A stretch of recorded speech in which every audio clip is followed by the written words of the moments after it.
Hey, what is up guys? I'm KBHD here, and this is the Google Edition HTC One. Now, the regular HTC One was one of my favorite phones of this entire year. I gave it the #1 choice in my top 5 1080p smartphones. It's just a brilliant phone altogether. But now that there's a Google Edition of this phone, it's time to take a look at what sets this thing apart. What makes the Google Edition phone worthy or different from the regular HTC One. So without any further ado, let's take a closer look at the Google Edition HTC One. This device on the outside is basically exactly the same as the regular HTC One. You simply cannot tell the difference because, well, there is no difference. The Google Edition One only comes in the silver 32GB model, and everything that was great about the build quality of the regular HTC One is still great about the Google Edition One as well. The aluminum body, the slight curves, the front-facing speakers, the zero-gap technology, the front and back-facing cameras, the sealed-in battery, even the Beats Audio logo, which we'll get to in a second, all of that stuff is the same on this phone, and up till now I could have been showing you a regular HTC One and you would have never known.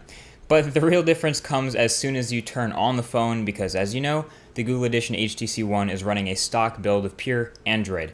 The regular HTC One is just getting the Android 4.2 update now with HTC Sense, but this Google Edition phone comes out of the box with the latest version of Android 4.2.2 and will get all the OS updates right behind Nexus devices very early, which is great. So all of the differences that make this different from the regular HTC One are in the software department, so we'll go ahead and take a look at those. First of all, there are actually a new boot animation for the Google Play Edition phones. This isn't a Nexus boot animation right now. This is only found in the Google Play Edition HTC One and Galaxy S4, so that's pretty cool that that's new. Now, yes, this is booting into pure AOSP, stock Android, vanilla Android, pure Android, however you want to put it. That is what comes on board. So no HTC Sense skin, no carrier installed apps, no bloatware, just pure Android. Because there's no HTC stuff, you actually do get some nice bonuses, like that non-expandable storage space. You get more of it free out of the box, and you get slightly better battery life with less blink feed and other HTC stuff running in the background. Some other things have changed too. First of all, I found this ROM to be overall a bit snappier when compared to HTC Sense 5, and Sense 5 was already really fast on the regular one. I think that's to be expected though by now with AOSP. It's just naturally a bit snappier and more fluid overall, and that's even more apparent with the Google Edition Galaxy S4 when you compare it to TouchWiz. And I also think that stock Android happens to look really pretty on the black bezel around the display. I just wish I could get a black Google Edition HTC One, since I think that would look even sexier. Now, of course, HTC Sense isn't all bad. In fact, some of the HTC One's hardware specifically depended on optimizations from Sense to be good.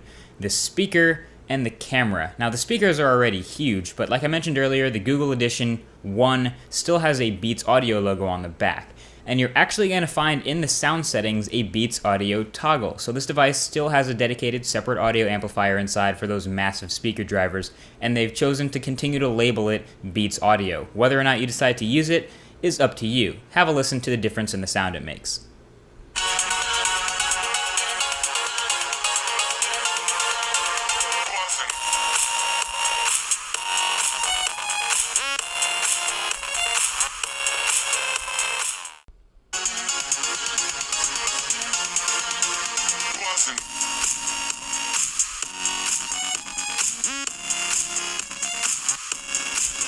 So Beats Audio is still in full effect here, and I just leave it on all the time to avoid all the suppressions that come with turning it off. I'll leave my Beats Audio explained video in the description below that like button if you're looking for any more information on that.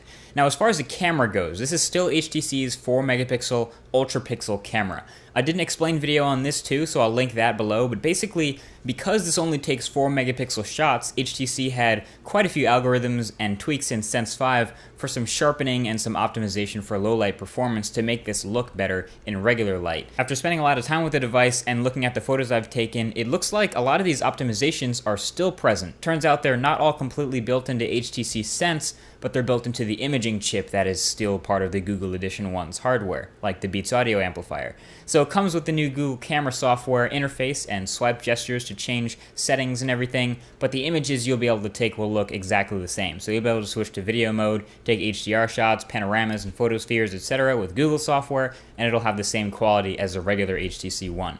So of course you're going to be missing all of HTC's extra little camera features like Zoe and the effects and live filters, but overall it is very fast and definitely not a bad quick point and shoot camera for just the regular photo taking experience.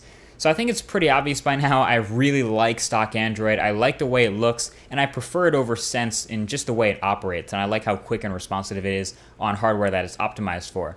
And this Google Edition isn't just a regular HTC One with pure Android on top of it. It actually has quite a few tweaks and adjustments behind the scenes to make it work for the One. The button layout is a good example on the bottom. It's not on-screen buttons, but you have to long press the home button to get to Google Now, and double tap it to get to multitasking, and that back button is always a back button. So no menu button down there, you still have to use on-screen menu button, but nothing else switches about that. The bottom line here is it works. It has all of those delicious hardware specs that make the HTC One the flagship of the year for HTC, minus that infrared port. So at the end of the day, I really like the Google Edition HTC One. There were some initial concerns about whether or not stock Android would run fine on it, but like we said, there are some little behind-the-scenes improvements to stock Android that make this run really well on the One.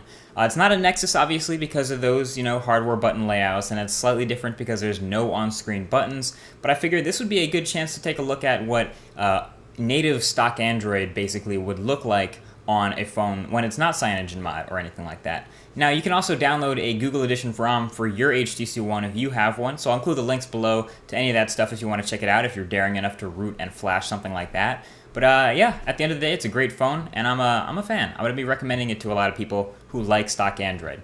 Either way, thanks for watching this quick video. Be free to stay tuned because the Google Edition Galaxy S4 review is also in the works. That'll be coming up very soon. Either way, thanks for watching, and I'll talk to you guys in the next one. Peace.